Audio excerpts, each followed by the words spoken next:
Hello everyone, welcome back to the System 2 podcast. I am Tushar, I'm Parth.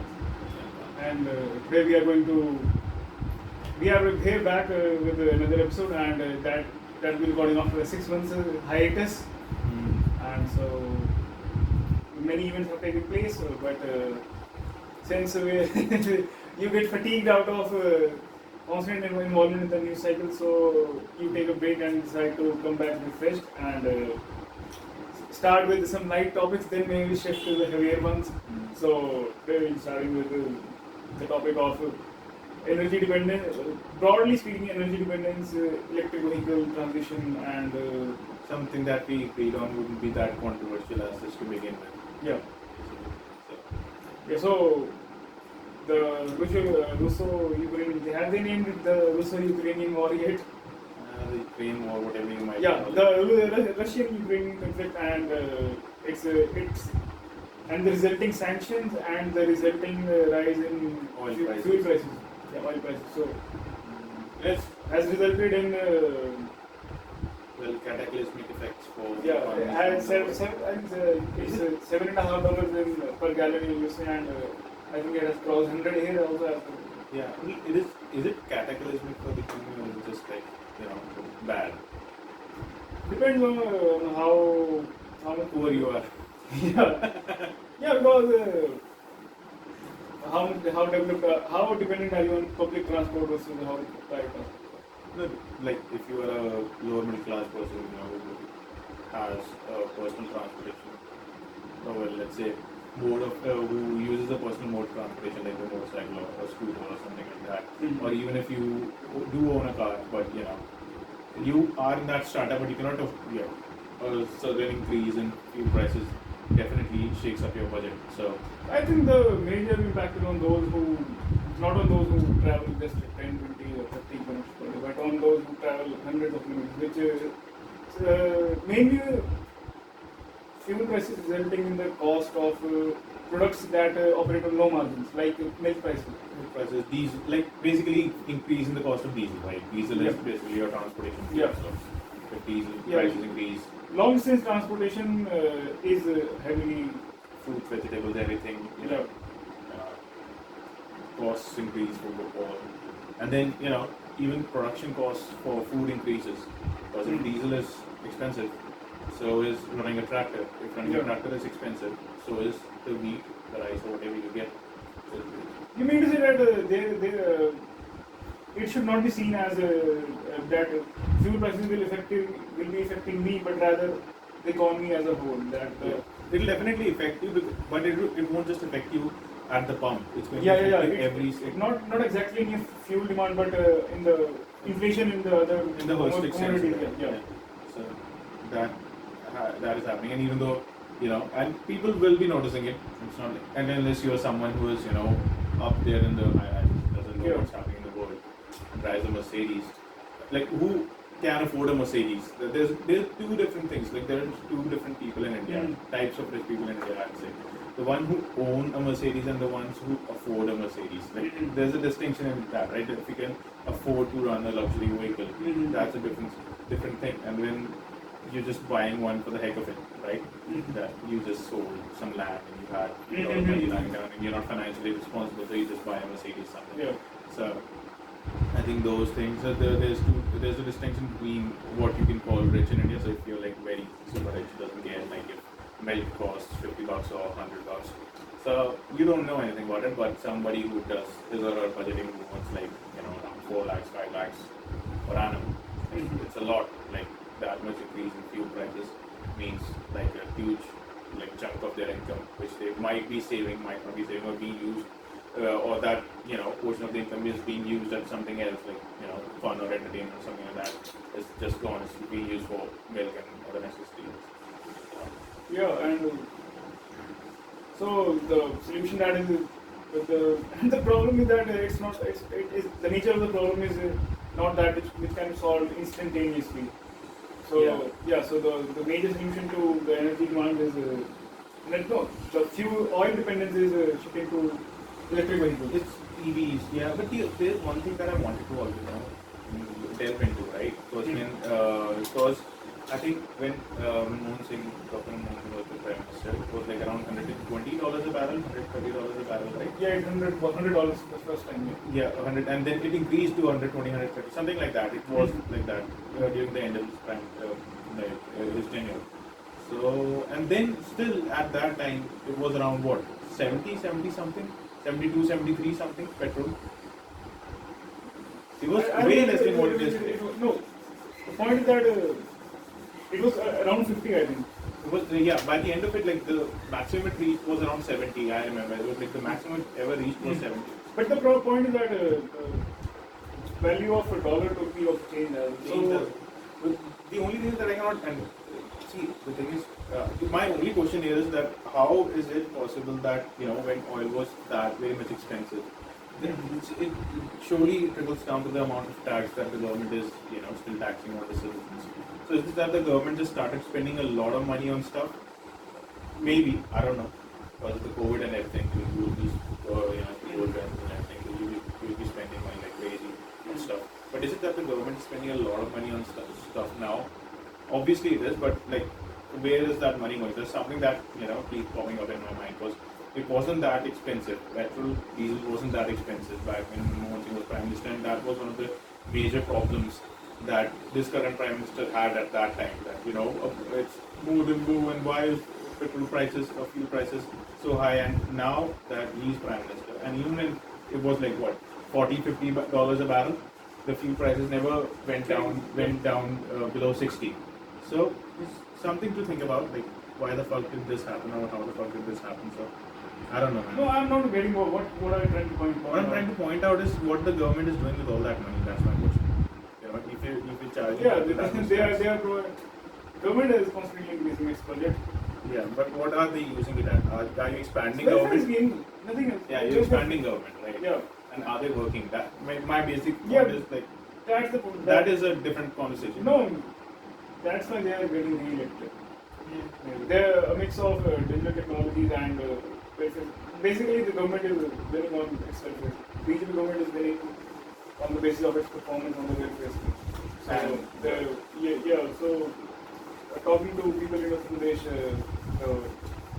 downtrodden, they say that Yogi ji has made under Yogi ji the ration system is working so well. There is no dhantebazi or corruption in it. And so how the ration system works is now that all the ration trucks are GPS tracked. You get ration by biometric. So there is biometric record, and the whole system has been digitized from the starting point to the end point. From the go down to the ration shop, everything has been digitized. And the point is that it is digitized to such an extent that when the ration truck comes to the shop, all the registered members of the village are notified via mobile. This is that the ration has arrived and now you can get the ration. So yeah, I mean, UP politics is it's just not focused. It's just not limited to welfare of the people. It's more or less also expanded or expounded by caste politics and everything. No, the point I'm making is that basically they are providing what Congress trying to do. They are trying to do it better. That's it. Yeah. They are although they are much business friendlier as compared to Congress, but they are much more efficient in their welfare scheme, and that is winning them the votes. The thing is that I think, and they have one thing that they do have on their side is technology, right? Like Yeah, the time the geo-revolution is on their side. Yeah, the basically the digital revolution or whatever you might call it, people getting access to internet and stuff. Yeah. That helped them a lot. High-speed internet, not High-speed internet, and that too, the access is more or less cheap. I think India is one of the cheapest countries to gain internet access in. Yeah. So that thing helped a lot. Plus that's what creates accountability, right? When there is a record for something that you cannot expunge or just make it disappear. Increased transparency in the system has resulted in better. Yeah. So that the efficiency is something that still can be debated upon. Will always be debated upon in a government. Yeah, it can always be done better. But the point is that see the vaccination program. In April, vaccination for us adults 18 plus, the vaccination started in May. May, and so the major chunk of the population is Vaccine. only. I think only by April, by May this time, only 2 or 3 crore people have been vaccinated, and today it's almost 190 crore. So. That's a 1.09 billion doses are administered in India, which is known for its bureaucratic inefficiency. I think it's a commendable job that. I think it was them getting the message across that you need to get the vaccination done. Yeah, and we didn't face much of the political resistance at it. That's a whole other issue that people don't care about. The thing is that even the government didn't create that much of an issue for you, like in the US or in Canada, where they were talking about passports and stuff and all that. All those things where they were creating problems and hurdles for which people were getting pissed off at them. Basically. The funny thing that I found was that they created vaccine passports, but they were physical certificates, and we can simply download it from the ROBC's web. Yeah, but their passport gets lost, so they have to come back to the center and get a new one. So I think that how times have changed, that the thing that we should expect that India, it should take place in India, but I'll give you a very good example for it. So, and the thing is that sometimes the people do take feedback. So I went to a restaurant and they asked for my vaccination certificate. They gave me a vaccination. And I was a bit, I didn't like it. Like, I don't want to show you my vaccination certificate. You shouldn't be asking for it. I didn't get on my high horse or anything like that. I am vaccinated, but it was like, okay, you can look at it, but are you a fucking communist or what? Didn't swear at him. I was just joking with him. He just laughed. It went by. And I think so a couple of days, many people would have complained about this, right? Like, people I don't want to show anyone my vaccine. I don't need to prove anything to anyone, especially a third person. Like, handling Indian parents is enough. So, I think that helped a lot. That, I think the government now, not like as a whole, but the administration as such does take feedback sometimes. Like, okay, people don't like this happening again and again. So they shelved it. Okay, you don't have to show your vaccination status at every single place. So these things, and I think the government also realized that you cannot control COVID anymore. You just have to live with it. So when the third wave came, I'm not writing COVID off, but it's like the government also, is like, it's not we're done with it. Yeah. It's not going to Australia where the country is locked down for 2 years. See, that would be better than Australia. Man. Like, poverty and everything aside, it's still better than Australia. Like, fine. They don't like the cops, like people don't like Australian cops. Yeah, and the one aspect that I like the most about the digital revolution is that digital transactions. Yeah. UPI. UPI. I used to complain that the Chinese have digitalized to such an extent that even they can buy street vegetables. Street vendors are using the barcode QR system for payments. Yeah. But when the lockdown hit and companies took advantage and everyone shifted to UPI, so I think 80 to 90% of the time you can get away without carrying any cash in the market. I just whenever I go for a walk, I just have my phone with me. Yeah. That's enough. And I don't know it's by luck or it is by deliberate effort that there hasn't been much cases of fraud yet. There have been cases of fraud, but they are more or less towards, contained. Yeah, more or less in the, let's say, in the buying and selling of stuff online kind of thing. Like, we just pay you and stuff. They just create fake messages and stuff. Yeah, I was talking about like hackers. That thing has not happened. Oh, thankfully. So. And the most important thing is that the way that the traditional shopkeepers have moved out. There is a culture of tradition that we don't change, technology. Yeah. So the willingness that they have shown to the market. So I remember a story that there was a biryani shop here in sector. Yeah. So he faced two or three times that the payment didn't pass through. So he removed the QR code, and immediately I told him that it's not going to work because if everyone around you has adopted the system, you have to come back again. So 2-3 weeks I went back and again he did a better system that he tried to persuade to give cash rather than absolutely removing the system. Right, okay, he'd say like, I prefer cash, but Yeah. if you're not carrying anything. Yeah. Yeah, I immediately knew that. And this is amazing thing. It has taken place just in the span of 2 years. yeah. First major hit was the demonetization that led to the first wave, and then Whatever it was, I don't know why it was there. Like, yeah, that was another time. Yeah. I don't even. When was it? 2017. 2016 November 8, 2016. Oh, no, like not specifically you remember. Yeah, because one of my nephew was born that day.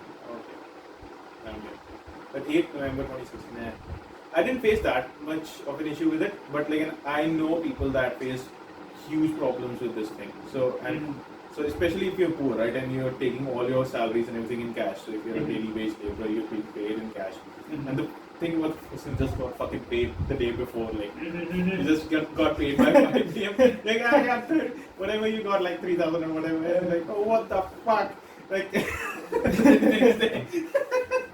You're in like, okay, I shouldn't laugh at it, but like it's laugh worthy. It's but Tragic. I've also found like 3,000, 4,000 bucks in my notes, like in my grandmother's some book or something she kept. I think a couple of years ago. I think they are getting huge premium on submitting the notes. I don't know. Okay. You should check out the I want them. RBI website. Yeah. Achha. Yeah, they are giving huge premium on collecting those notes. Yeah. And plus there will be collector's items. So. Yeah.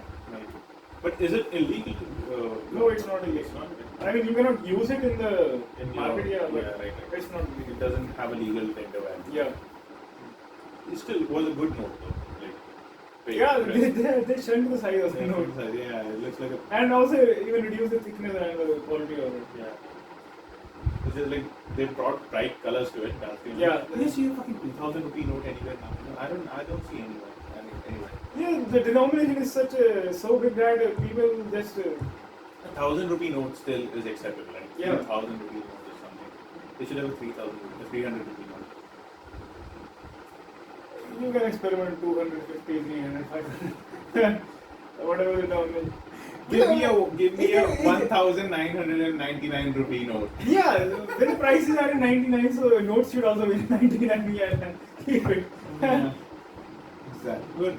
Yeah. We're talking about We were talking about EVs. EVs and like independence, energy independence, right? Yeah, and Like. I have talked about it previously as well. Previous episode we talked about it. That thank God India doesn't have oil. Yeah, maybe like we might be the first ones, or like we are not the first ones, but we might be the first ones to completely Transition to transition. But still love internal combustion. Yeah, it has its place for the enthusiast, but Okay, look at the military man. Oh, my car has been charged. I am going to work today. no, but in the context of the general public transportation, Chandigarh has adopted the EV buses. Yeah, EV buses. It's like, but the only thing is that your electricity for those buses or whatever mode of transportation should be coming from a cleaner source. That's it. If you're burning more fucking coal for it, it doesn't make any sense. That's the only thing. That's why I think they're moving to nuclear. No, energy. yeah, that's the point. But another thing that needs to be kept in mind that fuel efficiency of in case even if it comes from coal or Whatever. yeah, whatever source, whatever non-fossil source it comes from, the energy efficiency is higher in case of EV as compared to combustion. Yeah, I understand. Sorry. But still, you'll still need to, if you want to go to net zero combustion, like basically net zero combustions for transportation as such, if you have that target of 2050 net zero combustions for transportation, you need to go towards, move towards, let's say, what can we call it, like, Battery power, electricity, basically battery power. Battery power, your electricity for these EVs should be coming from someplace cleaner or cleaner. Yeah. Right, so. Government is taking a weird I think the best transition would be shifting to Nuclear. nuclear for transportation, but not transportation, not for nuclear. Transportation can be for nuclear can be for household and industry purposes, generation of electricity. But what I'm talking about is in the fuel for the car, best would be to shift to liquefy or gas. Hydrogen. Not hydrogen, LPG and methane. CNG. Yeah, methane. But the problem, I have heard that methane engines don't last long. I don't know. I don't know anything about methane though, but the one thing that I do know is that if you go for, let's say, with a hydrogen-based fuel cell car like the Toyota Mirai. Yeah, yeah. Which Yeah, they're launching. So that's something beautiful. I love that concept. Right? If you get a hydrogen cell car, hydrogen fuel cell car, that would be something. I love to have that. No, hydrogen has its shortfall, but still better than burning fossil fuel. But like the Toyota Mirai, it's an amazing car. It's an amazing piece of car. I haven't checked it out. The second I know Toyota and Honda both are very enthusiastic about. They just the came whole out with Japanese industry is enthusiastic about the hydrogen based. They just came out with the second generation, and I've heard it's amazing. It's amazing. What's the fuel? What's the range of I don't remember the range. It's around 5. It's same as a Tesla Model S. 500 something, 560. So we'll have to check on it, but it's a good piece of machine, man. Yeah, people need to know that hydrogen-based car isn't like you're filling up fucking hydrogen and stuff. Yeah. The engine isn't running on hydrogen. It does electrolysis and then fuels the battery, which results in turning off the motor. It's not it's not like LPG. I know. It's something that people don't know. Anywho, but it's something that also hasn't been, propagated largely or around the world, like people. India is making investment in music. I'm just saying that it's not being taught at schools and stuff, so people don't know anything about it. Like if you're not being taught about a hydrogen fuel cell car, you don't know what it is. So that's the thing. And I think the only thing is the problem with it might be that it's going to be a Toyota, right? So it's going to be highly energy efficient. It'll be highly energy efficient. The only thing is that let's say the charm of owning a Tesla will be more than of owning a Toyota. That's the only drawback that I see, and that too isn't like a logical drawback. It's more like but you think about it that how much India the Tesla level will still buy Tesla, but average individual doesn't get it. The only thing is that these cars need to be affordable. Yeah, and that's the only problem. Yeah, if one of these fuckers cost like 30-40 lakhs Indian rupees, nobody's going to buy them. A regular guy going to work, no, not even on. No. People want. Here's the thing about Indian consumers, right? Which I've learned living with and understanding people who don't have that much money. And I'm not talking about poor people. I'm talking about regular middle class people who might not have that much amount of money. Mm-hmm. The only thing is that they want to look rich, right? They want to. So I had one of these people, one of my colleagues who was working in my previous company, right?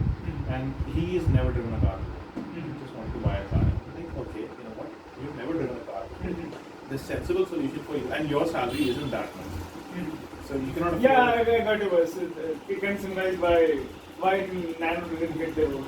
Yeah. So the thing is that car owners expect ride as a status symbol. Something very sorry. But the thing is that I asked him like, okay, you cannot run it on petrol. You cannot afford it. Let's be honest. Because you have to travel a lot. In the sense, more than an average Indian has traveled to and fro to their office. So you have to travel like you will be driving the car for around 80 to 90 kilometers per day. That's going to be there. So, okay, diesel is a problem because 10 years and after that you cannot drive a diesel car, and it's expensive as well, right? So I told him, okay, and you are in the beta form of buying a car. You're in the beta version of buying a car. You haven't owned a car before. You don't know how much it costs. And I'm like, okay, it's very expensive to maintain a car in India at the salary level that you have. Like, okay, so what I suggested buy a WagonR or Auto 800 CNG, a second-hand one. Don't buy a brand new one. Just test it out if you can even afford that car for a few months. Right? I just told him. And he outrightly refused. I'm not going to buy it. Do you think I'll look good in an Auto 800? Motherfucker, you don't even look good standing alone outside a car. It doesn't matter which car you buy. It won't make a difference. Think about it logically. That was my thing. Think about it logically. Car has a logistical purpose for you. Buying groceries, going to the shop, going to the office. Didn't think about it in that way. No. The simple answer was, ऐसे यार अच्छा लगता है यार छोटी सी गाड़ी में घूमना. That is the mentality of people who cannot afford a car right now in India. I know he cannot afford a car, but he's like कि मैं खरीदूँगा तो बड़ी खरीदूँगा. He'll buy a 2006 fucking BMW run down with which is plaguing with problems every single way, doesn't turn well, has a problem with its power steering, he'll buy that. But he won't be like, "Vadi gadi ch behna hai, vadi gadi ch behna hai." Choti गाड़ी में बैठ नहीं सकते हम, there's a problem with it. That is the mindset of the general Indian consumer. Like, okay, and I found like 5 to 6 people in my office itself who are looking to buy a car, and there is an option where they're like direct response was this: a person with kids, they won't say this. That makes sense. I'll have to pay the fees for that. I'll go with the cheaper car. So they'll do that, but a single person who cannot afford the car will still go like, I want that. I'll do that. I think one thing I want to talk about is that I didn't know this previously, but you simply cannot buy a car directly by paying cash. like in the sense on the showroom. Right? Yeah. You cannot do that. You have to compulsorily take it on a loan. No, you do that. I would say that that's the only feasible option, because otherwise there can be chances of income tax problems with the car. Depends on the car that you're buying. Yeah, if it's over 5 lakhs, so a whole lot of income tax problems emerge. Where is the money coming from? And then you have to show all the. I mean to say that there's a whole lot of problem if you directly purchase the car. Depends on what your income is, right? If everything is declared already, then you can definitely buy off the rack. Make a difference. Like if your annual income is around, let's say, 2 crores, and you buy a car which costs around 50 lakhs, income tax isn't going to hassle you. Like you already know that you're paying that much money. And there's a tax on savings. Yeah. What the fuck? There's a tax on everything. There's a tax on surviving in this country. That's one of the biggest fucking problems being rich. Either you are, it's the biggest concept in India, na, that for shitty services you pay so much. Yeah. And since only 2% of the population, that's an overestimate. 2% of the population is tax paying, so they get all that criticism, yet they are paying for everything. Everyone is a farmer, right? When it comes to paying taxes, yeah. Is a farmer. Yeah. Number of politicians who are farmers, yet they are not actually farmers, is like staggering. They term them as agriculturists. Yeah. So that they don't have to pay tax. Yeah, it is a fraud scheme basically. There's only to evade taxes. Yeah. Identify oneself alive. Just buy a small plot of land and identify as a farmer, and then say, I bought this equipment, this cost will all, and whole lot of. Still, there is no tax on the income of being a farmer. So, like, even if you make money as a farmer, you won't be paying tax. There is no. If you are a RTR or no, not RTR. Take it up. Okay, they're contractor. If you get so you give your farm to the Thegada, and he'll give you at the end of the cropping period, he'll give you a particular amount, fixed amount. So that income is taxable. But if you are basically a farmer, like if you are on the ground, you're shovel. The tax is only exempted on the agricultural products. I thought you didn't pay any income tax if you were actually practicing agriculture. No, that income. See, income. If the income comes from you practicing agriculture. Yeah, you producing the crop and selling it to the market. Yeah, that's not taxable. But if you give the farmer rent to the Thegada and then he gives you the money, that income is taxable. Yeah, that I understand. That because now you're in the business of let's say renting. Now you're a renter in the renting business now. You're in the real estate business. You're not no longer in the agriculture business. But if most of the people who pay taxes, they just hire labor to do the work, and they just sit around and enjoy while they pay no income tax. Yeah. Even some of our ministers have identified as agriculture when they are not. Well, you don't want to pay taxes. Yeah. Unless you're a bona fide lawyer. Yeah, one thing we're thinking about is that why is agriculture such a sacred activity? It is a very important activity. It's not sacred. It's important. I think it's sacred, unquestionable. It's unquestionable basically. You cannot unless you cannot convince anyone to tax agriculture farming.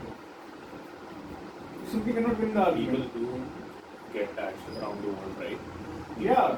But try that in India. Rather than India, you lose states. That's Yeah. That's a political End gambit. of It's your not career. about it's not about being logical. It's more. Yeah, these two institutions. Dude, basically being a doctor is a sacred job, but doctors are still taxed, right? Yeah. although the tax compliance is very Yeah, whatever. It is, Yeah. but they are still taxed, right? Being in the military is a sacred duty. It's still taxed, right? So these two institutions, basically agriculture and reservation, these two have such impunity. These two institutions have. they in haven't India. been revised with time. The thing is that they Yeah. should have been specifically targeted at communities that needed help. That's Yeah. the only thing. Yeah. Okay, we need to help. That's the thing about. I was having a discussion with one of my friends, right? It's more towards the let's say towards the wishy-washy ideological debate instead of let's solve a problem. Like the way we make policy is more towards that ideological idea of whatever, spend money, throw money and stuff, and whatever it is, it's socialism or whatever it is. It's not about here is a problem, let's solve it. Here is 2 plus 2, solve it. I know it's not 2 plus 2. It's definitely Yeah, more there are complicated service than times, that. but one.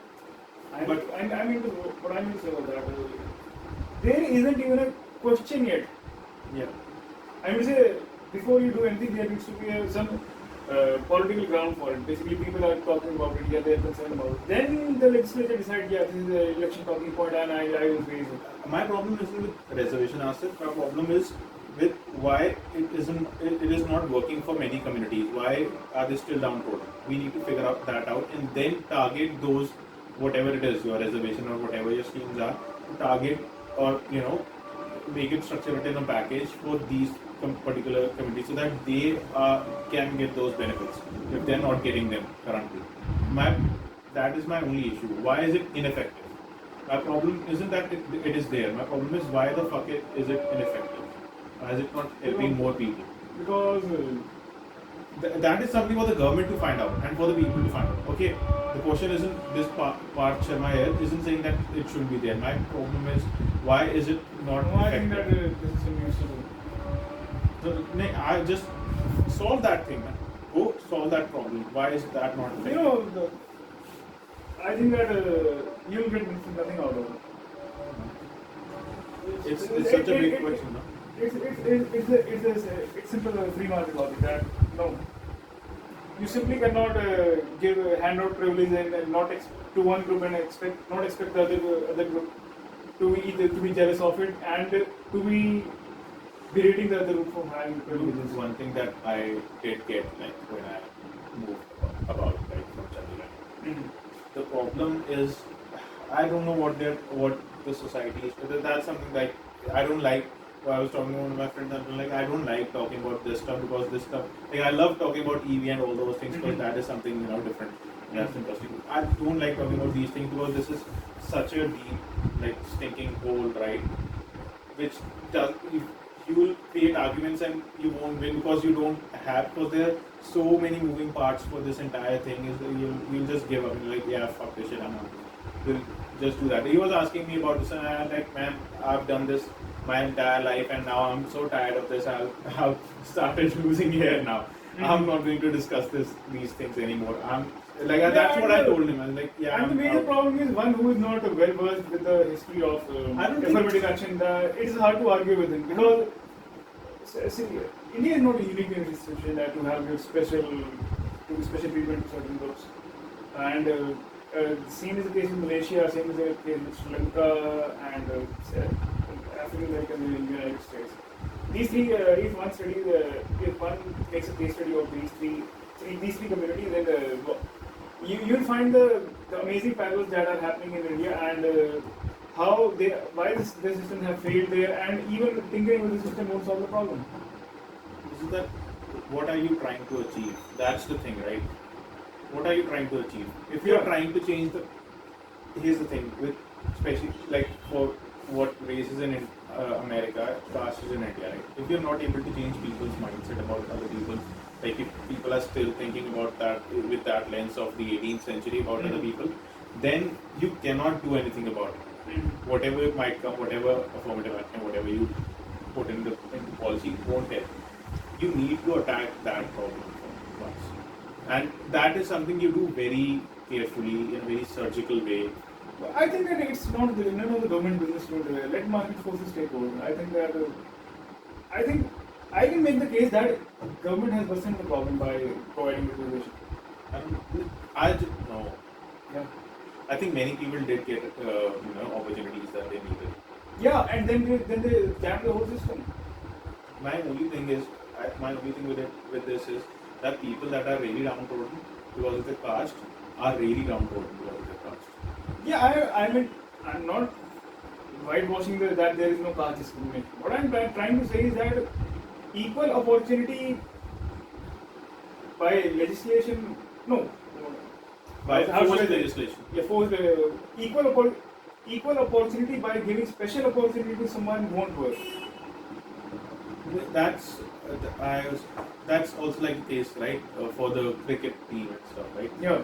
So and the best thing to answer for that is, and somebody gave a very good answer. It is the answer is not reservation. The answer is to give these communities a chance to basically come forefront. I think invest in it. The best solution is if to make it harder to discriminate. That's it. Yeah. Make it harder.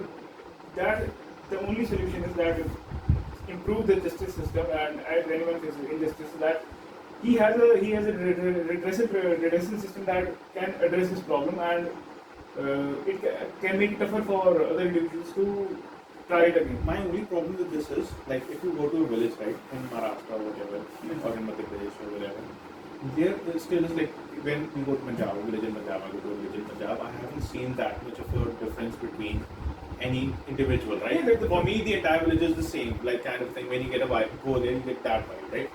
But when I went to these villages, or whenever people who go to these villages, you find that there's like, for people who are the so-called, whatever we consider the low caste, they'll have a separate, let's say, settlement from the village. So these things, what is it?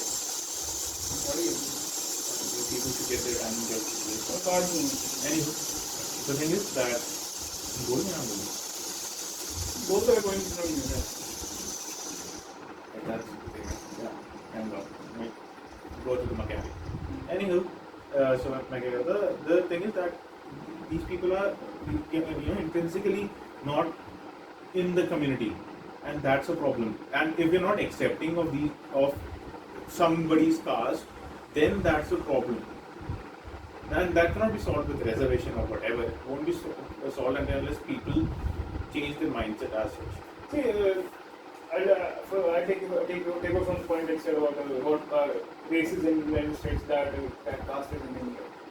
Somewhat, not completely. Not completely. Yeah. You can draw some parallels. Some parallels, yeah. So basically, the story of that many people don't know about the black history after post-slavery is that. By the 1930s, they were doing very well. They were flourishing as a even under Jim Crow system, they were doing significantly well in the economic sphere, as compared to what they did after the civil rights legislation. Yeah. Even though that was important. Yeah. The welfare system. Before the welfare system. Yeah. So what welfare system? What happens is that. To give the story that when African Americans were freed from slavery, they had nothing. They had no property. They themselves were property. How do they hold property? They had no property. They had no connection. They had no political representation. But still, over a period of time, what happened was that they became the cheapest labor available in the market in the southern United States. So a majority of the construction workers, agricultural workers were still African Americans, and they outcompeted in the labor prices with two other communities. So in this way, over a period of generation, they migrated and were doing well. They accumulated wealth. Yeah, they accumulated wealth, and that too in the presence of relatively hostile political environment. Yeah. Down in southern. Yeah, because economics doesn't care about your political leaning. It's simply about a question of what will make me better money and what will cost me cheaper and what will save me money and what will get me more money. Yeah, so the construction workers were majority class. But what happened with the equal special privileges was that you start minimum wage law and granting special privileges and welfare and minimum wage law resulted in pricing out the cheap labor that was provided by the African Americans. And while the welfare system attacked the family institution of family in African American community, which led to increase in single parenthood and single parenthood resulting in rising delinquency and subsequent rising crime in the African ghettos that are present in the United States.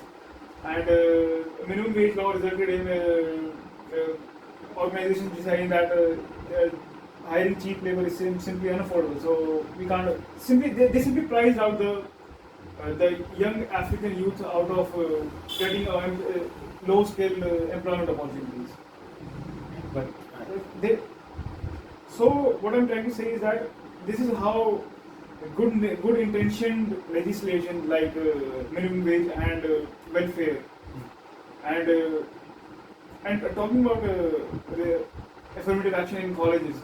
So earlier Thomas Sowell told us that when he became a professor in University of Chicago, I think some major university, he did his PhD from University of Chicago. So when he became a professor, all the students respected him when he started. The affirmative action hadn't caught up yet. So students gave him special respect because they thought that if he's a black professor, he's some goddamn good black professor. That's why I think I mean to say that he's very special. That's why he has gotten selected as to teach them. But when the affirmative action teachers came along, the respect was lost because they thought that you haven't come here through merit, you have come out through political privileges. Yeah, and I heard these stories and thought, yeah, similar things in India. You might be talented, you might be good, but people still it will cast a doubt on you. Yeah, in government organizations, I have heard these stories that those with government institutions have reservations. So government employment has reservations. So the one who have a reservation, they are what I should say. They are not given preferences while giving promotions because that is where the legislation is. No, actually it is like I think there is a reservation, internal reservation as such in promotion as well. That they are extended, but one of my friends, schoolmate, he was from Taiwan. He told me that don't take names. Never take names. Anyway, go ahead. I don't think I spoke it that clearly. So he told us that how I was making fun of him that you must get a hell lot of privileges because of the reservation, and he said he shrugged off and said no, it's not that straight, and there is internal politics going on which ensures that no unfair advantage is obtained because of reservation. Yes, so the point is that these leftist legislators think that we simply have to legislate the problem out of it never happens. The out of the system. It doesn't happen because humans react to the legislation. It is not like they are robots that you pass the legislation and it gets encoded in their system. It's basically the Daryl Davis argument, right? You have to change perception. Yeah. You cannot change opinion. You have to change perception, and I think that's where everything went wrong. That's where everything goes wrong. The government should be in the business of changing perspective, people's perspective, and I'm not like they already do, right? They shout out like, yeah, Modi ji Zindabad or Kejriwal ji Zindabad or whatever the fuck. They do that very well. I'm talking about real groundwork of helping people. They should actually be in the business of changing perspective. Like, the way Daryl Davis does with clan members. I'm not saying. I don't think it should be the job. The job of the government should be simply maintaining law and order. That is the libertarian view. I'm serious about it. See, you think here is the drawback of what you think. I get it. It is well intentioned that government should change perception. Yeah, I get it. I'm with But, you in but depends on who is in the government. If Yeah. some crazy maniac decide no, this is the right perception and this is what I'm doing. That's what was happening in India prior to free market opening and 2014. Yeah, that's basically communism, right? At Yeah. that point in time. But no, I'm with you in the case of libertarianism. I think that the government should not be in the business of doing anything. They Yeah. should only be law and order Yeah, maintain and law a and good order. justice system so that That's nothing a part falls of law around. and order. Yeah. So law and order, defense, That's and it. defense, Yeah, defense and foreign affairs. Yeah, you can and, privatize and just clean up the whatever, man. You know, in the regular civic duties that you have, small civic duties. Just Yeah. do that and be on your merry way, and I'll be on my merry way. Yeah, do a But goddamn job. the only thing is that we are here right now, and that is a fairyland that we want. You know that should exist. So we're not there anymore. So I like might as well if we're in this shit. This We're is paying when- 30-40% income tax. When I talk about things, my goal is to at least someone listening that he gets the idea. Oh, someone else is also thinking about it as well. The point is to initiate the conversation. Maybe it will come, maybe it will not come. I reckon systems are created through the forces they are operating in, the economic forces, the cultural forces, the political forces. But change come through the small seeds that come in between and slowly grow and take over. So this is like I see. It's like there was this, no, it's a very old interview. I don't know where I saw it. I think it was Bloomberg or something. And there was this, there was just push. I think it was before the 2014 election, right? The first time the BJP government came in power. And they were just interviewing some hedge fund manager who was also an FI in the Indian markets, who invested in the Indian markets, foreign investors on those people. And he asked, like, what is your opinion on India? It asked, like, what do you think what India is? And he said, India is like in the wild west stage of what the United States was. Like, we are in that wild west stage. We're still a young country, 80 years, it's not that much long ago. And so, like, India is still in that wild west stage. The only thing is that they have reached that wild west stage in the modern times. So there's a lot to catch up to, and there's a lot of things that are happening. So it's just a lot of things that so many factors, so many things that happen at the same time. That's just weird. It's just a crazy amalgamation of whatever cocktail it is that India is today. But you know, we get too deep in that. But now let's come back to, is Indian military equipment even fair? Well, let's say is it even good enough after seeing that the Russians just got their asses handed to them by the Ukrainians? So that is my third major concern. Like, oh, we have a lot of that shit, man. That isn't working down in Ukraine today. Yeah, and We we are shit down are too late to the party to start our own manufacturing. Now it turns out why the fuck it was cheap. Yeah, that's the reason why it was They cheap. compromise on quality. We compromise on every fucking thing. See, I have heard that they use Chinese electronics in their. I don't know what they use, man. The only thing is that I'm scared right now. Like, what the fuck? You could take over a fucking country. Like, you're the third most powerful nation in the world. Yeah, you were all this time you were just bluffing your way. Yeah, you could take over the Ukrainians, and fucking Modern Warfare 3, they're showing that the Russian army has reached Paris or something. Like, what the fuck? They could fucking reach Kiev. Yeah. And Yeah, now- it has been almost a month here. Dude, talk about the radar signatures on a Su-30 MKI. I thought that it was a good plane. Now I'm fucking scared. Yeah. With 272 fucking planes, the Indian Air Force, that won't save the day. that won't save the day. These fuckers will fall out of the sky in 10 fucking days. What the fuck will we do? Fly Spitfires or something out of the museum? It's scary, man. The only good thing is that we're not fucking enemies with the Americans. I know the Chinese are the same shit that the Russians do. So, you know, that's not much of a problem with me. Oh, interesting thing is, what if even the Chinese are bluffing? Yeah, I'm pretty sure that their shit doesn't But work too. the problem is what if we are also bluffing? Everyone, see, that's the thing. Like, we are already exposed now. We are using the Russian shit, so it doesn't work anyway.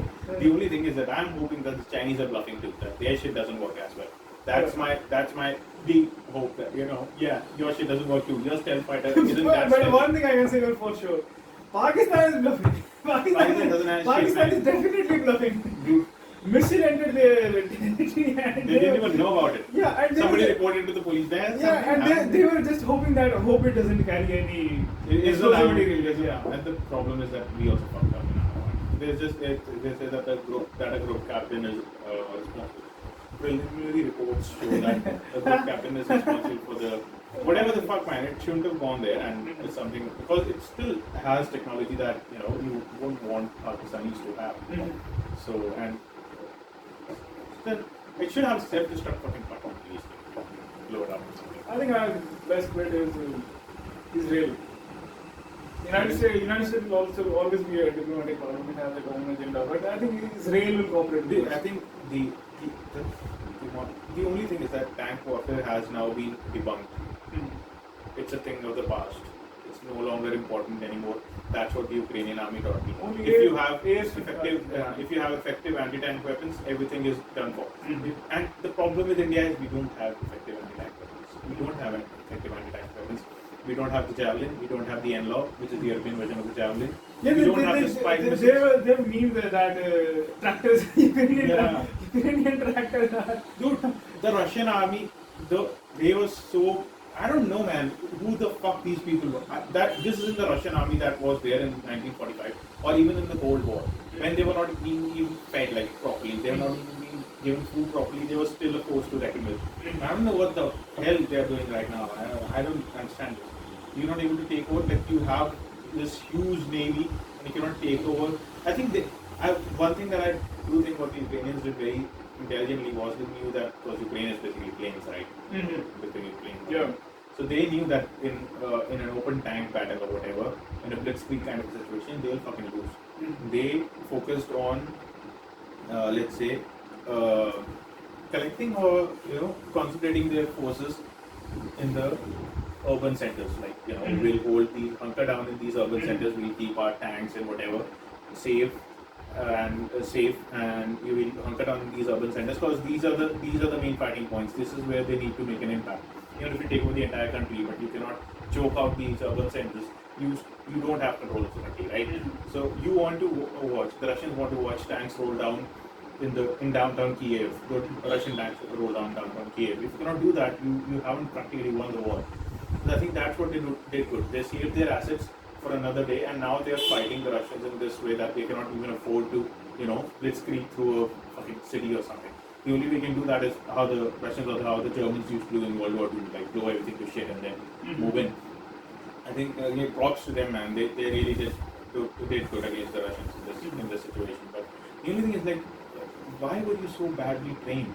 That's why I think like this is what rust is. This is what war rust is, right? Like, why were you so badly trained? That was a fat anyway. Yeah. Sorry about the interruption or whatever. I had a very useless call. Anywho.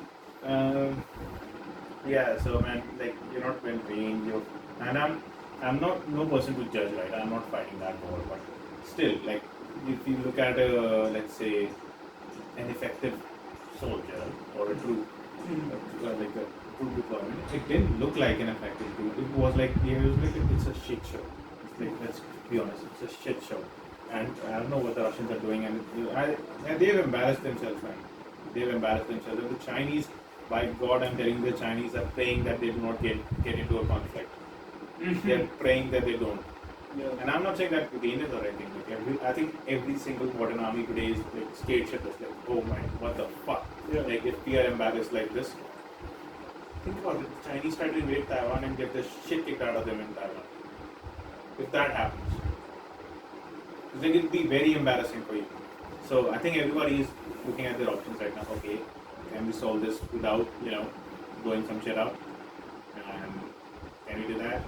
Maybe. I don't know. Stuff like that is happening. I think every single leader is thinking about this. That's why the Chinese foreign minister just came in. How are you doing, man? After 2 years, yeah. Those were fun times. And he came by force. He wasn't invited again. Like, I want to come. Yeah. I want to don't want to fight, man. With the same shit. You agree? Yeah. Yeah, I didn't think of it that way. Yeah, maybe they both are state shitless. Maybe the Indian Prime Minister and the Chinese Premier are like, oh fuck, we're on the same shit. Yeah. What the fuck? We thought we'll be effective against each other, and they're like, okay, man, let's calm down. Let's calm down, and let's make an agreement that we won't fucking fight. Because if we do, He'll be embarrassed at the world stage. Yeah. He'll be like, yeah, you got the deal, man, you got the deal. We won't do that. It's one thing hitting out Pakistan, man. They're just like a joke of a nation. But if you have like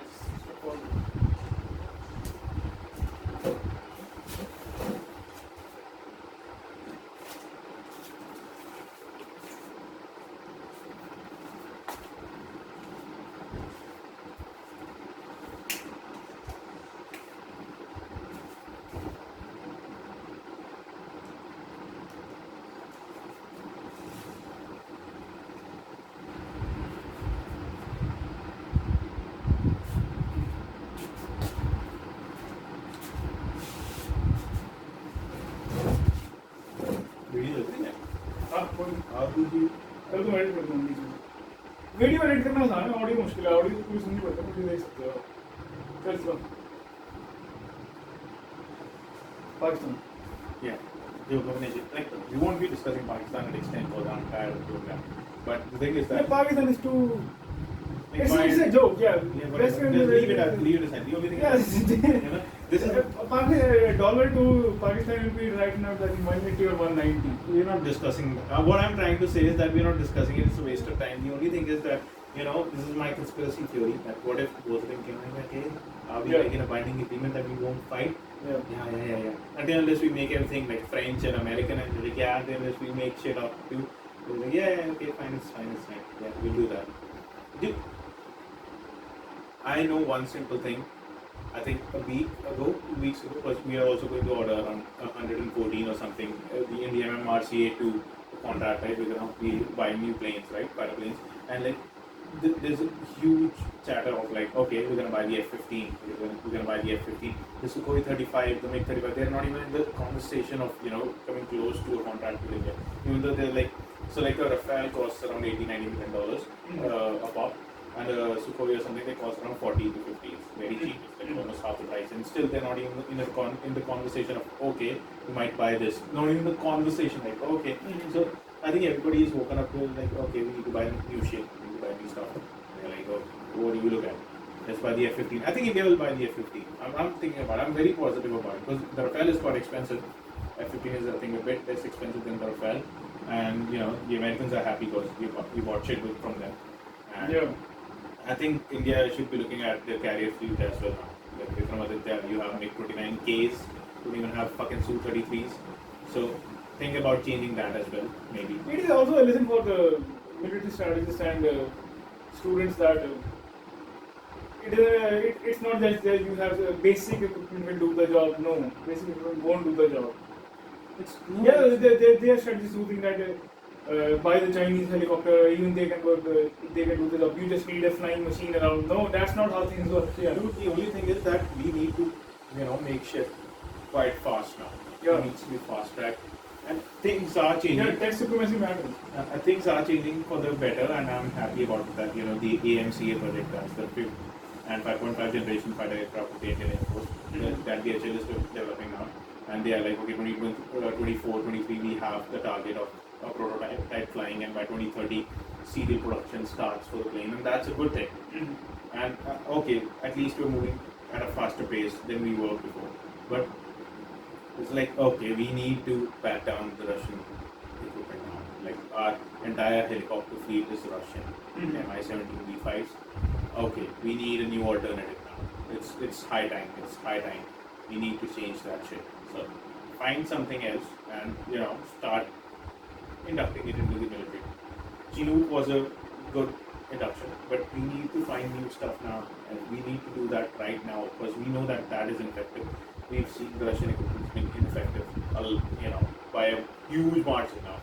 So unless there are secret American airborne troopers fighting in Ukraine, I don't see a reason why the Russians were so fucked up in the military. From a military standpoint, like why they were, it's become so difficult for them to win. So figure this shit out as soon as possible. That is my advice. So we need to do that. Think about it. Like, you think? I don't know. I've never. My main concern is I'm going to go for a sneeze. I'm sorry. But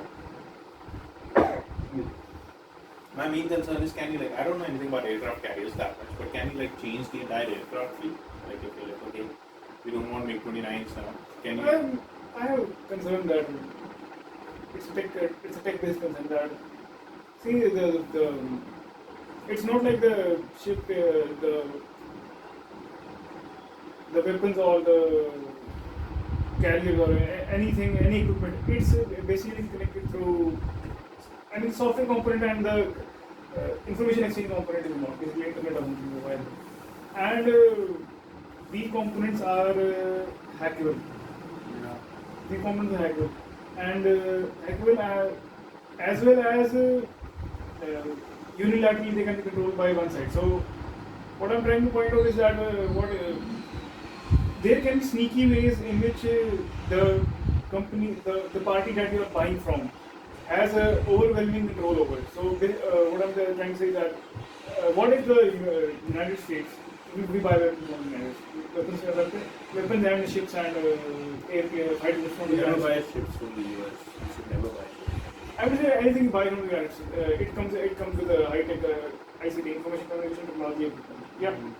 And what if there is a back channel that even... That is a very big conspiracy theory. No, Yes, I- can say. See how they cut off the Russian legs in literally every tech sphere. Apple has decided not to do business in the United Dude, States. one simple thing is, I'll tell you this, right? If like every single airplane that is being built, for example, like the American airplane that is built or anything, uses some or the other component that is built in another country. So you cannot completely. I think that increases the fragile. Like a lot of shit that is now being put in American warplanes is being built by Tata's or someone else. Like Boeing just gave a huge contract to one of India's auto manufacturers, OEM manufacturers, auto component manufacturers, auto ancillary tier one. They give for this for the let's say civilian for the civilian side of it. But the thing is that there are many plants in India, in Bangalore, Hyderabad, in Pune, which build systems for the Apache attack helicopters and C-17 Glowmasters and stuff like that, and which are exported to the US. So it's not like now the world is so very much, Yeah, what I'm saying is that I don't think it is a safe bet that to buy American equipment. no, not buying American equipment. That there is a that the most important things are not indigenously manufactured. That is a huge problem. That I'll agree with you. But the thing is that we are not in a situation in which we can manufacture everything that we want from. If you put behind the wheel, everything can be done. I mean, that Not in- it is an existential problem. Basically. Yeah, So, right now we have an existential problem that a lot of our shit is Russian, and we are around 10 to 20 years away from being self-dependent in every single sphere of military equipment, right? yeah, and it is a long span when in this fast changing time. Look at this thing. Like, we have the independent propulsion system that we've developed it on us by ourselves. Now we have more stealthy diesel electric submarines, right? So we've built that. We can build our own ships. That's a good thing. We have our own anti-ship missile capabilities. That's a good thing. So we have come a long way, and we'll be doing that. And it'll take around 10 to 20 more years in being completely indigenous. But the thing is, 20 years is a long time. 20, 30 years is a long time. And for those technologies to properly work as well, it's going to take longer. So you need to bridge that gap right now. We have equipment that is subpar and isn't that well made. Yeah, you cannot To be sleep honest. over it. Yeah, You need something to bridge kick the that. can and Yeah, you need to bridge that gap right fucking hard. What will you do? That's the thing. Go Russian. Sorry, Russian is not an option. Neither is Chinese. So go American, go French, or go British. And the fourth one is Israeli, but the Israelis don't have everything. They don't win everything, right? They still buy planes from the Americans and everything. What I was thinking about the Israeli plan was that Israel can use the human capital and the techno-how of Israel and the scale of India. Maybe it can be one of the best business partnerships. I'm not refuting that. I'm just saying that, And when Israel is a partner, United States automatically it becomes a partner. But I think we should place Bets eggs in the basket of Israel rather than the United States. Yeah, because the United States has other commitment as well, but Israel and India share a common political and spiritual goal. The only thing is that you need, like, for example, you need fighter aircraft for the Air Force, right? What are you going to do? Either go to the Americans, you go to the French, or you go to the Swedes. These are the only three options. Or maybe jump to the ship and decide to go that for fight drones that Israel is very much capable of. Dude, fighter drones are the option right now. It's a possibility later, but it's not currently a possibility. You need fighter aircraft in the air to be very effective for air superiority. So who will you go to? You go to the Americans, the French, or the Swedes. Those are the three options available to you. Or you go to the Europeans for the Typhoon, but Typhoon is like a bygone machine of the bygone era now. So they are moving with their 5.5 generation, 6th generation partner aircraft. And even if Typhoon is the answer, the British are now, rapidly inducting the F-35s into their fleet. So even they don't think the Typhoon is the answer. So either you have the Rafale, you have the Gripen, you have the F-15. These are the three options that you have. Or you have the F-21, F-16s, updated brother, the fighting balance, updated brother. So these are the four options that you have. But one thing needs to be ensured that no contact goes to Turkey. Under no circumstances any contact goes to Turkey. Yeah. No, it's hostile son of impersonation. Good food though. But yeah, that's the thing. That's the entire Caliphate. Trying to establish a new caliphate. And it's just a president over his head. That's the only thing that Turkey is. But that's my entire issue with it. What are you going to buy? What are you going to buy? You need fighter airplanes, right? And fighter airplanes is just one simple thing. You need transport airplanes. You need fuel tankers. You need AWACS. You need. This is just the Air Force. They indicated that the times are so require so much changes that even Japanese are leaving their policy, rethinking their policy of pacifism. Passive, yeah. So that's the thing, right? There are so many moving parts. Now India needs a light tank. Mm-hmm. It needs it now. Mm-hmm. If you need a light tank, whom do you go with? Now there are Korean, there's some Korean designs out there. There's the Russian design now. I wonder how is the status of Koreans? They are entirely dependent on American equipment, or they have their own technology. Air Force is American. Basically, the entire Western Air Force is American. No, these countries like Samsung and They do build like the self-propelled artillery gun that we do have, the Vajra, and that is built by Samsung, or I don't know who builds it, but they had a trade partnership with L&T, and then they through transfer technology they built it in India. So they have some of their own systems. The light tank as well. There's a Korean light tank that India is thinking of, inducting in the Indian Army through transfer technology to build our own light tanks. So it's not that they're not completely dependent, but they're still dependent. As the US is the biggest arms dealer in the world. You can never be completely independent of the Americans. The people who are independent of the Americans are Iran and North Korea, and they're fucking flying, planes from bygone eras. So they're like fighting the space. The Iranians are still flying the F-14 Tomcat. It's a beautiful plane, but what the fuck?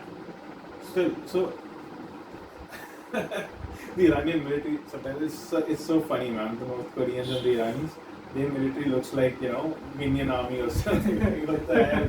I know arms, but Taliban is better.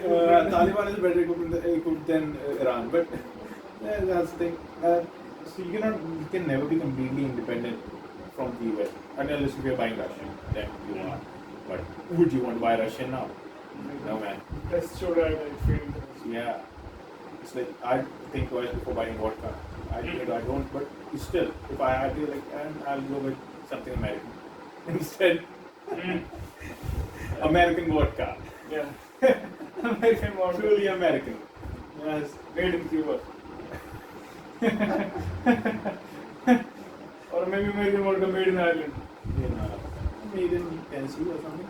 But yeah, I don't know. I think this should be ringing alarm bells for the Indian military establishment right now. What they saw in Ukraine, this should be that. They're like, oh shit. Like chief of army staff should be like up and awake like at 3 a.m. Indians are, I think, like how guns are common for conversation of US men. But Indians, most of our knowledge is most of our gun knowledge ends with maybe AK-47 is the one who knows AK-47 is a high tier intellectual in weapons, and one who knows Desi Katta. Yeah. What I'm pointing out is that we simply don't have the knowledge or excitement in the population to. Dude, that's why it's so funny. It's like that's why I don't watch movies anymore. Because they're so over the top, and you're like, okay, I don't watch this. And it's not just Bollywood; it's Hollywood as well. It's so fucking ridiculous that you're like, what the, really? This is happening, and I never served in the military, and neither am I in any position to serve in the military. But I'm thinking about people who did serve in the military. Like, oh man, for them it's fucking torture watching that stuff. And I'm like, oh, okay, did it happen like that? I don't know, maybe. Yeah, we simply are. We still have our faith in the muscles of our men rather than the guns they hold. But I'm so. See, here's the thing. Yeah, and this narrative that बिना खड़क बिना डाल दिला दी हमें आज़ादी Mahatma Gandhi by a stick. Sorry. Mahatma Gandhi by a stick ran out of the British Empire. Whatever that is, I don't know. I don't think it will work for the Chinese or. Yeah, for the British it was a huge liability, man. Geographically, it's too far away and everything. Yeah, but still, I don't know. I think it should be ringing alarm bells for everyone in the Indian military. And like, okay, what are we doing? Yes, software powers can take you only that far, but hard military technology is basically the hardcore engineering at its highest. Dude, we were thinking of leasing another Russian nuclear submarine. And a Kula class submarine. We were thinking about doing that. Even though they are amazing, I'm not arguing that they were the best out there. But the only thing is, would you take that chance now? That's the only thing. It's not that the Russian equipment will be bad in every sphere. The only thing is that would you take that chance now? That's the only thing. They'll have that question in their mind. Is it good enough though? Will you take that chance?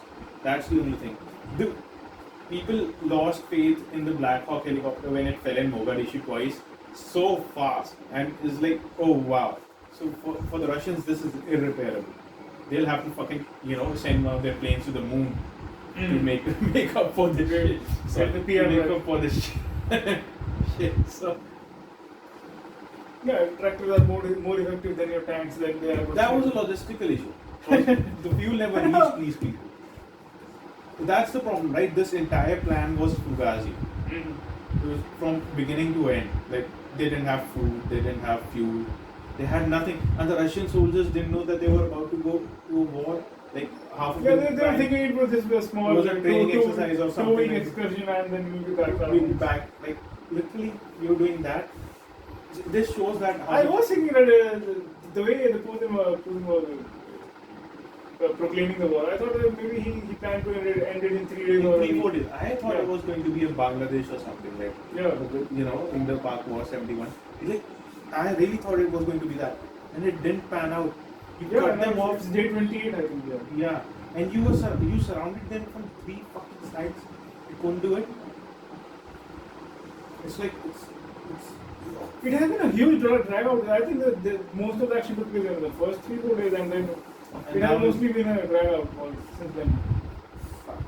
It's just embarrassing, and I think it also shows that how much grip does Putin have on his own government. Like if the troops were like, what the fuck, we're going to fight a war, and they didn't know that they were going to fight a war, it shows that you're losing support. I think it's the end of Putin now. For me it is. If his advisors are leaving, the central bank governor wants to leave. One of his advisors recently just left Russia. He just resigned and left Russia. Yeah, and so it's like I think he is losing. Either he has lost his mind, but if Russia is embarrassed here at the end of this war, I think it will be a change of leadership in Moscow. Earlier people were thinking they'll gobble up Ukraine better now.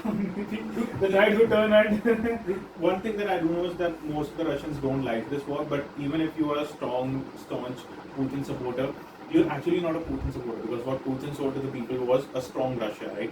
So you are basically a strong Russia supporter. And when you're looking at this, you're like, what the? Like, really? This guy is a fucking fraud? And you think, we should get someone else here now. So you're losing basically your entire support base. I'm thinking that what if the West side now times up, we should come and end the suffering of the Russians and assassinate them. It's difficult. Maybe assassinate the second step, or the first step is that throw the Russians out of Ukraine. Dude, like they don't want to fight. The Americans are also scared. Everyone is scared, right? That's the thing, right? Everyone is scared. Everyone is scared. What if we are the frauds? We are the next frauds. Think about the Americans. if they do enter Ukraine, No, America won't be a fraud because it has been constantly in military conflict all over the world. but it was beating shit out of third graders. No, there's a No, difference. but the terrain was different that time, but it won't have the same thing. Won't take place. Fighting a Russian army, a Russian air force is not going to be fighting the Iraqi air force. Not the Iraqi air force, but definitely we cannot draw conclusion based on the results in Afghanistan. No, I'm not talking about Afghanistan. I'm saying, okay, where was the last time you had proper air-to-air combat and you had to face SAMs and everything? You had to face a proper military. It was Iraq. That was the last time the Americans did it, right? That was the only time they did it. And it was Iraq. Now it's the Russians. And if you also, come out to be like you're losing fucking F-16s, like people lose whatever, like newspapers are flying out of windows stuff. That's the way we're losing F-16s in dogfights. So then that will be like, oh, you frauds too. Didn't know that. So I think everyone is scared of that. And even the bigger public will realize that all these big spendings are bullshit. Like, yeah, your military equipment doesn't work. Why the fuck does it cost $800 billion every year? Yeah. Dude, I am struggling to pay my student loan, and all you are spending on is expensive toys. Dude, the funniest shit is about the Poland incident. You remember, right? Like the Americans, because Ukrainian pilots basically are trained on MiG-29 Fulcrums. So they're like, okay, we'll just give them, which is the other Western nation that flies the MiG-29. Other than the Indians, India is not a Western nation, but still an ally. But what other Western nations or NATO nations fly the MiG-29? So the Polish, they fly the MiG-29s that they got from the East Germans. So the East when Germany was, let's say, they got back together, right? The reunification of Germany happened. So the East German Air Force had a lot of MiG-29s and they used it as a enemy aircraft for training purposes. Later, the costs were like too high to maintain these MiG-29s, so they sold them for $1 or something to the Polish. And the Polish Air Force has been using the MiG-29s for a long time now. The only thing that they said, they told the Americans told the Polish to give their MiG-29s to the Ukrainians, transfer them to the Ukrainians, and we'll give you our F-16s. And the Polish were like, the fuck would I do that? Because the Russians are on my border too, and they'll kick the shit out of me. And the US was like, we are behind you, don't worry about that. We got this shit, bro. And what the Polish did was like one of the smartest things I've ever seen someone do is like, okay, what we'll do is we'll hand over our MiG-29s at the Ramstein Air Force Base in Germany to the Americans. And whatever they want to do with it, they can do with it. Yeah. And that's their prerogative. Our hands are clean now. Our hands are clean now. And the Americans are like, the American Secretary of State, the Blinken guy, he comes and says, I don't think the Ukrainians do need fighter aircraft. I think they just need service to air man pads and stuff. I'm like, chicken, big chicken. You also scared of the Russians? Just like, no, I think the Polish Prime Minister, President or Prime Minister should be calling Biden like, don't worry, dude, man, I got you, bro. I got you, What I'm scared of is that the wrong message that it is a Russian failure, it is a Russian strategic failure. The sanctions have nothing to do with it. But somehow the Democrats or maybe Biden and the Western leaders twisted the whole thing that we succeeded. See, we don't need to send our military anymore. We'll just sanction everyone. It doesn't work that. No, I know. They set the policy.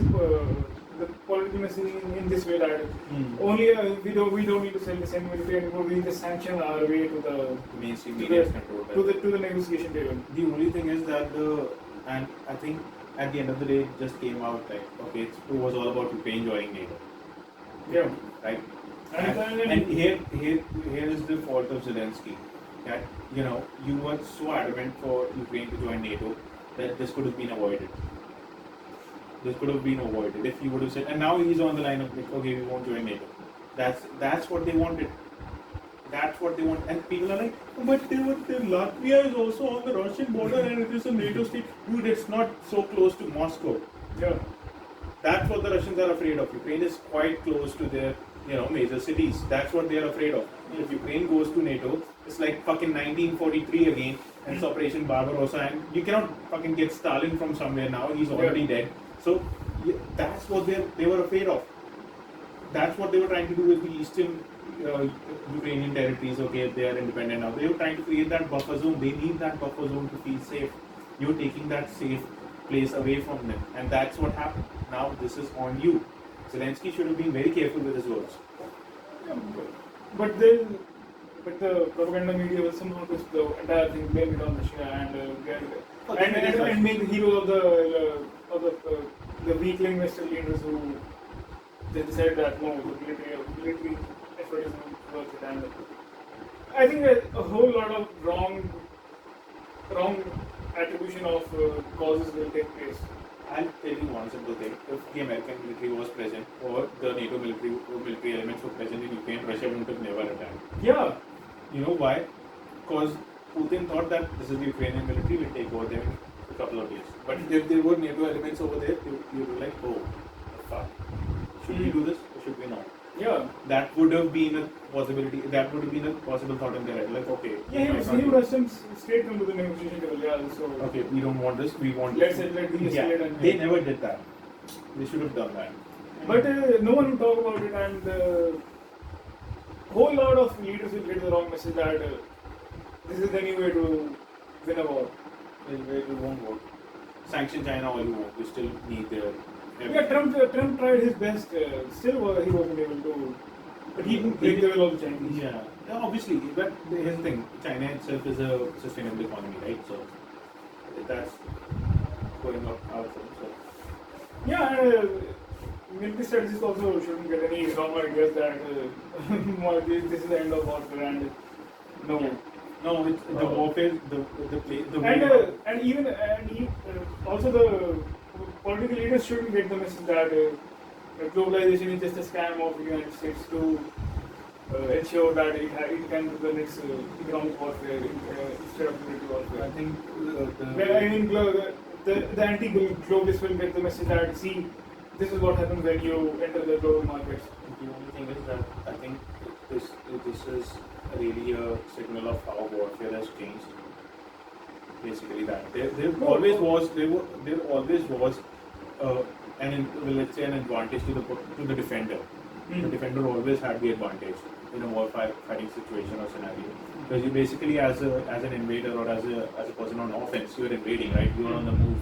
You are definitely not that accurate. You're not that, let's say, stable enough to. You're not stable enough to fight back as such. And as a military element, if you move in, you're definitely not that. You're in foreign territory. Yeah, you're in foreign territory. Plus, you are an open target. But if you are a defender, you definitely have the advantage of being in a stable position and hitting down low. Local sport. So I think, but this changes the tables. This shows that defenders now have a huge advantage over the people on offense. So let's see how it works out, how it pans out, and we check back on after a few years, I'd say, or a few months, a few days. Yeah, we were thinking that it will be over by the next weekend. Yeah, we'll see how it pans out. Yeah, we were thinking that the picture will be more clear in 2 weeks maybe. Yeah, but no, it has even got blurry. Yeah, Negotiations are taking place between Ukraine and Russia, and no one's talking about them. Ukrainians are saying Russians are tough negotiators. Yeah, they are getting asked. They will prolong as long as they hope that they can win. Yeah. So let's see what happens, and I think that is the most cheerful note on which we should end this. In this, that's it. I don't know. Yeah, it gives hope that they will think we were thinking that bye China, bye Taiwan. It's not that straight. Yeah, it's quite difficult. Yeah. But bye the semiconductor industry. That is something that's still a possibility. But we'll see. We'll see. Who knows? Yeah. But they have already started planning for it. But yeah, that is bye Taiwan won't be that quick. Yeah. Yeah, that is a different, let's say, thing to discuss. It's a huge issue itself, and I think we've discussed it at length. Yeah. Let's see. I think that'll be enough. That will be all. Yeah. Thank you everyone for listening. Thank you very much.